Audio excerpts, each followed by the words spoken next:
Hello and welcome to the Sarah Living Life YouTube channel. My name is Sarah and this is a YouTube channel that's all about what life with a disability can look like. And this is part 2 of Stigma. Last video, check it out here. There's totally a link down below. That video covered really like stigma theory and different models about what stigma is, what some of the vocabulary is. For the second part, this covers a little bit more of what my personal experience with stigma has been and what it's been like really looking back and unpacking some of the experiences that I had as a child and just different ways that I really found a way out of stigma. So enjoy!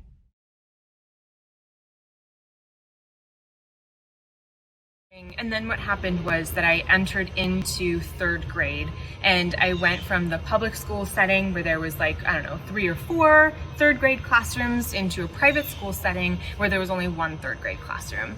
And these were social structures that were built in kindergarten and things were already established in kindergarten. And then I was one of 2 new students that were entering a pre-existing social structure. So that became like a 3rd whammy for me. And with all of these things together, they didn't know how to interact with me. They became very aware of somebody being different and not really knowing what to do. I didn't know what to do because this is the first time that I'd really encountered any problems making friends.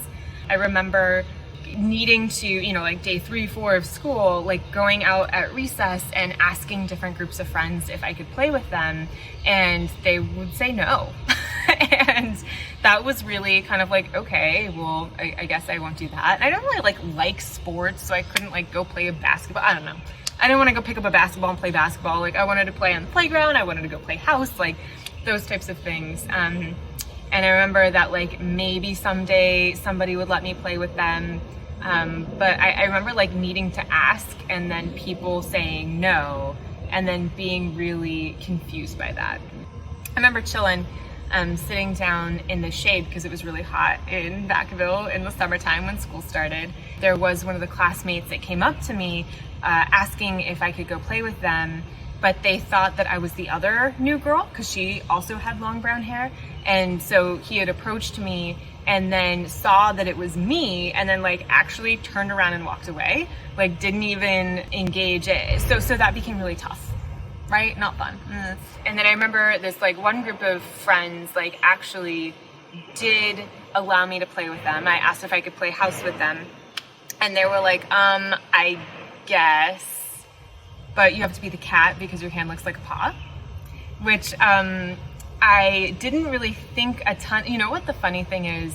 At that time, I was really grateful. But then it's funny, looking at all of this theory now, oh my gosh, that out-of-group alignment, being a subhuman, that's totally what out-of-group alignment within stigma theory is being sort of this, subclass human.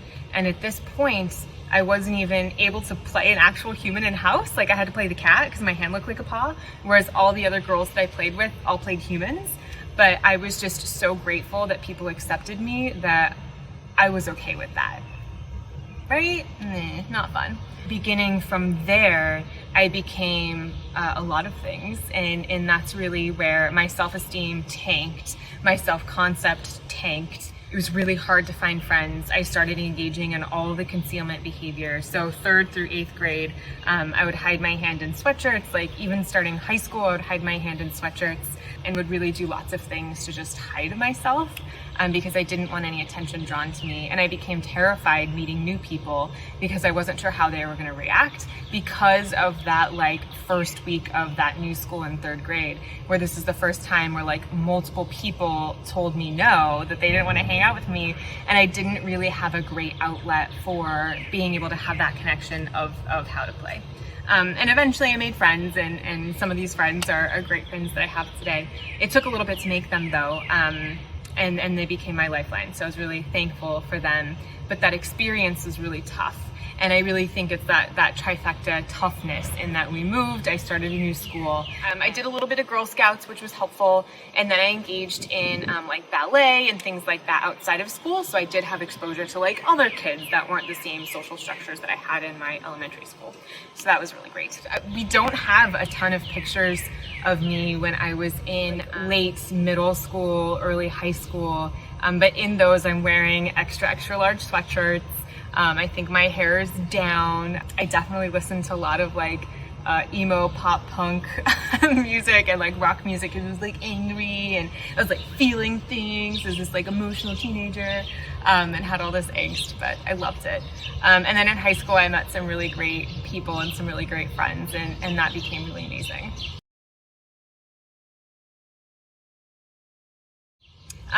So as far as ways that I got out of it was slow. It was definitely very slow. And I fought it really hard because it meant that I had to challenge a lot of things within myself.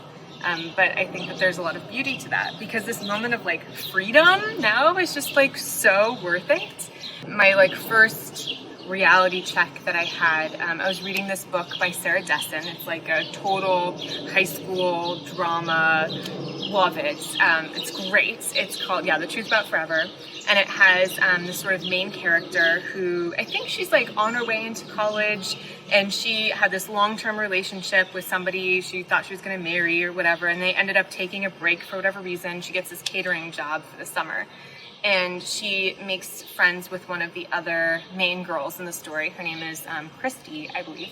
And Christy was in a car accident and has a variety of different physical differences as a result of the car accident. I think she's got scars kind of over her body. But Christy is incredibly outgoing, putting on lots of makeup, wearing sort of all these elaborate outfits.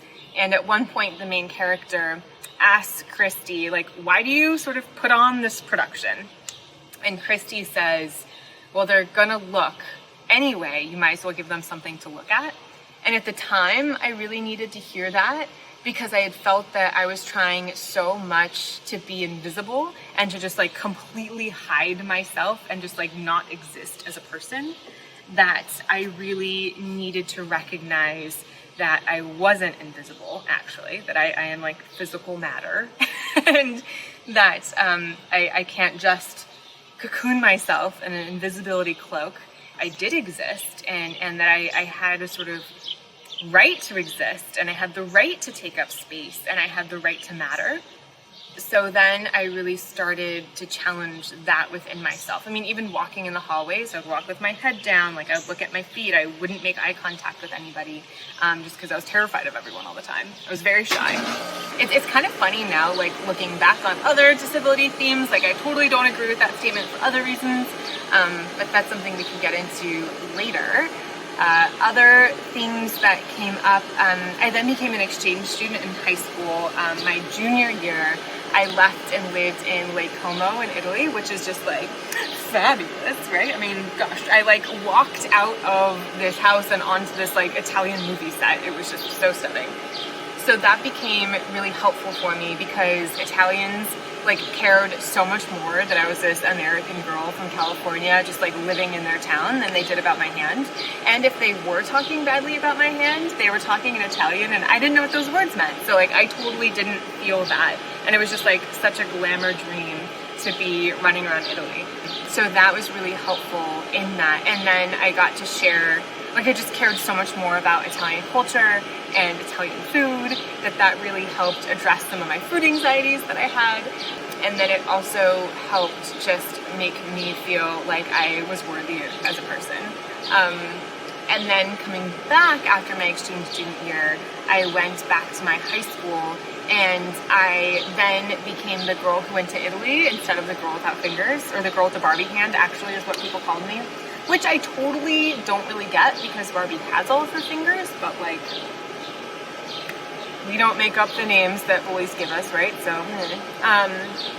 and so that was something that was cool too, because I had other things about me that I could talk about that sort of like surpassed the fuss over my hand difference. And that also helped showcase that, like, I don't know, people with hand differences can go be exchange students. What? Of course, right? Of course they can. I did it. There's plenty of people who can.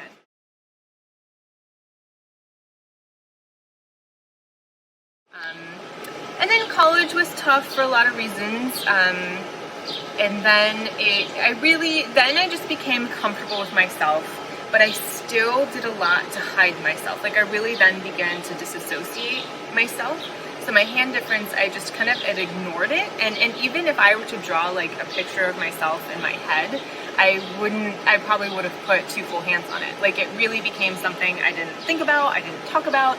People would ask me what happened to my hand, and I would like, oh my gosh, like, you're right, I have a hand difference. This isn't what hands look like. But I had envisioned myself with 2 full hands in my head because I was so just like wanting to suppress all of that work and part of me. And then I would get anxious when I met people. And then it really wasn't until grad school, so this is what, me turning 27, where then I started to learn about disability themes, disability concepts. I learned stigma theory, and that was just like mind-blowing to me. And I started reading all of these research articles. I started hearing stories from people who I thought were disabled, right? Like people who have more significant disabilities, that are barriers to mobility or whatever. Like people who in my head I was like, oh, those are disabled people, I'm not disabled. I started reading research and listening to their stories, and so much of their story was my story that I was just like, this is incredible. And that like we're the same in that what they talked about were their social limitations and the barriers they have from society accepting them, which is like totally what my barriers were, is that society wasn't accepting me. So we're in the same space, and because of that I really sort of became really positively identifying within the disability community, in that how can we change this narrative on the word disability? So instead of that being a bad thing, how can we really change that to being something that's worthy of a community and to really be empowered by that? So that's something that made a lot of sense to me and my identity. So that's what I've taken on, is I consider myself a part of the disability community. And then I do a lot of work to help change the narrative on disability, to have that be a proud and a fun word and something sort of fun to identify with. Then I started doing the podcast with Nicole Kelly, and I really started to learn just so much more about this community that I was just like, oh my gosh, this is amazing. I really entered into that spaces of that education component and realized how easily people accepted me once I like sort of hit that enlightenment moment, if that made sense. And then I stopped being ashamed of who I was.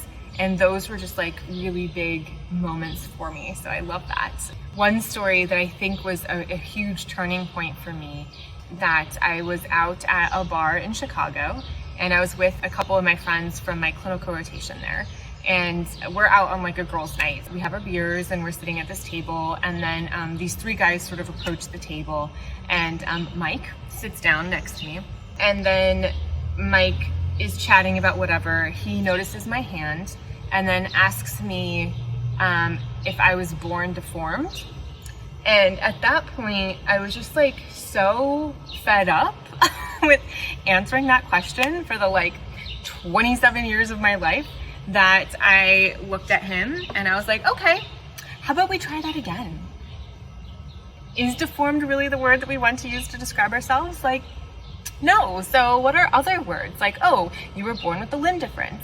This is the words that I like to use, is limb difference. So he was like, oh, blah, blah, blah, blah, blah. Then I sort of went through and explained that. And then he asked me if there's anything else weird about my hand.